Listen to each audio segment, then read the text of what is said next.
خدا رحمت کنه آقا رضوی برای من یه تعریفی کرد. آقا رضوی سروستانی حال چندانیه. ایشون که تازه ازدواج کرده بودم، یه خونه هم بازارچه فیل گرفته بودم. یه روز بارون هم خونم هم چکی کرده بوده، اینا با زنمون دوتایی نیسته بودیم در میزنن در خونه. رفت اینجوری می آدم با کراوات، خب پیش از انقلاب با یه سامسونیتی گفت آقا رضوی سروستانی. گفتم بله. اجازه میدید بیام تو؟ گفتیم بفرم. میگه یه اتاق بود قابل ما اونم گوشته دون زیر آبو که چکه میکرد میشه. یه این نگاه اینجا که در کفور وکه دیگه مقدار پول هست اینا. گاه اومدن برای کابار مولن روز تهران یه برنامه با شما تنظیم کنم که یه آواز آخر شب تو دستگاه های مختلف برای ما بخون. میگه بهش گفتم من تو کاباره نمیخونم، من کاباره خون نیست. میگه یه سر تکون دار. گفت پول بسیار خوبی آقای رضوی. گفتم من برای پول نمیخونم، نه من نمیخونم تو کار. میگه برگشت نگاه به سقف که سوراخ بود دوش آب میگه. گفت برم. گفتم تشریف ببر. میخوام بگم که حالا درست اسمش موسیقیه، طرب مطربه، از روی موسیقی به خدا هم میشه برسی. دستگاه مختلف موسیقی رو بلد بودن. کدام خواننده بلده؟ نمیدونم خانم سوسن، خانم بتول فلان. حالا من نمیدونم جوونا میپسندن. آخه موسیقی باید صدا باشه، آهنگ باشه، آهنگساز باشه، دستگاه موسیقی هم بلد باشی. حالا دیگه امروز مد نیست. من نمیدونم، حالا یا از ادبیات پریدیم رفتیم اون. یکی دیگه از شاعرای معاصر مرحوم رهی معیری بود. بله. رهی معیری هم همین داستانی داره. از شعراش خواننده تو برنامه گلها خیلی استفاده میکنه. ایشون میگه تار و پود هستی هم برباد رفت، اما نرفت عاشقی ها از دلم، دیوانگی ها از سر. همه چیم از بین رفت.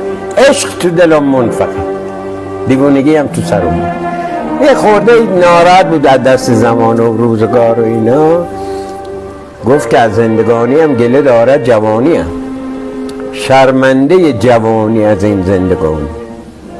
دارم هوای صحبت یاران رفته را، یاری کنه ای اجل که به آنان رسانی. گوش فلک به ناله من نیست آشنا، ببخشید گوش زمین به ناله من نیست آشنا، من طایر شکسته پر آسمانی هم. طولانی اما شاید بخوام بخونم وقت میده. رهی معیری آدم فهمیده هم بود زن نسته تا آخر عمرش. مریض شد بعد. خیلی هم خوشتیپ بود، خدا رحمت کنه. میگه خیال انگیز و جان پرور چو بوی گل سراپایی، نداری غیر از این عیبی که میدانی که زیبایی. خودت هم میدونی خیلی خوشگلی. من از دلبستگی های تو با آینه دانستم که بر دیدار طاقت سوز خود عاشق تر از ماهی. خودت بیشتر از ما عاشق خودتی، از بس میدونی خوشگلی. یه خوده میگم که گل من بود از این دنیا، نه دل مفتون دلبندی، نه جان مدهوش دلخواهی، نه بر چشمان من اشکی، نه بر لبهای من آهی، نه جان بی نصیبم را پیامی از دل آرامی، نه شام بی فروغم را نشانی از سحرگاهی. آخرش میگه، طولانی نمیخوام بخونم، آخرش میگه رهی تا چند سوزم در دل شبها چو کوکبها، به اقبال شرر نازم که دارد اون رو کوتاه. میگه من تا کی مثل ستاره تا آسمون بسوزم و بسازم، خوش به حال شرر که نیمده نابود میشه میره.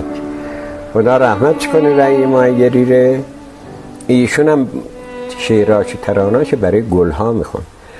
از شاعر بزرگ معاصری که هم استاد شهریار بود. استاد محمد. من اول یه توضیح بگم، ایشون تخلصشون بهجت بود. حالا داستان زندگیشی میدونید که آمدی جانم و قربانت ولی حالا چرا عشقی که شد و سرانجام هم نگره بمانم. ایشون اون موقع تو تهران بهجت اسم خانم‌ها بود، نه این پسندیدن. گفتن که یه تخلص دیگه انتخاب کن. گفت یه تفاعلی میزنیم به حافظ. 2 بار زد، شهریار اومد. غم غریبی و غربت چو بر نمیتابم، به شهر خود روم و شهریار خود باش. یه جا دیگه میگه مهربانی بود جای شهریاران این دیا، مهربانی کی سر آمد؟ شهریاران را چه شد؟ تخلصشون میذارن شهریار. حالا من یه شعری از جوونیش میکنم، کوتاهش میکنم و طولانی. یه شعری هم از پیریش دیگه مزاحمتون نمیشه.